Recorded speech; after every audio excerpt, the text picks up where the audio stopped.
Hey, what's up guys? Scott Ratliff here. Welcome back to Rat Chats. On this week's episode, I'm going to talk about a strategy for effective communication, especially when dealing with figures of authority. I'm talking about coaches, bosses, teachers, and yes, of course, parents. I hope you guys enjoy.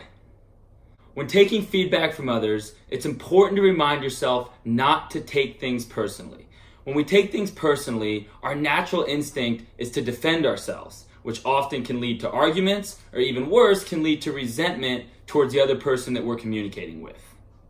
By not taking things personally, we are assuming that other people's words are intended to help us and not to hurt us, regardless of how they are said. This will allow us to then find the hidden ask. Or said differently, it'll allow us to clearly understand what this other person wants from us because we're not hijacked by our own instinct to defend and to protect ourselves. What's important to remember here is that when we always assume that other people's words have good intentions, even if we choose to leave their words or leave their advice behind, we will not carry this negative energy or we won't carry this resentment with us when we leave that conversation. I was reminded of this strategy after watching the backlash to Coach Tom Izzo of Michigan State basketball in their first round NCAA tournament game. Coach Izzo was caught on camera, passionately, maybe even aggressively coaching some of his players as they came to the sideline in a timeout. What was clear to me, not just from his players' response during that timeout, but from their response when they went back onto the court, was that these players understood the good intentions behind Coach Izzo's words.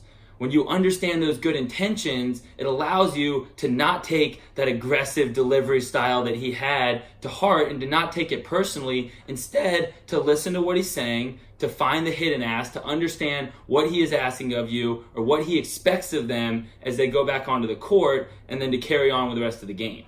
If those players are taking that coaching personally or taking that aggressive delivery style or maybe some of those aggressive words that he used personally, it's going to be very difficult for them to also understand what he really wants from them, and they'll enter back into the game with maybe self-doubt or possibly resentment towards their head coach, which is not going to help them, it's not going to help him, it's not going to help their team going forward.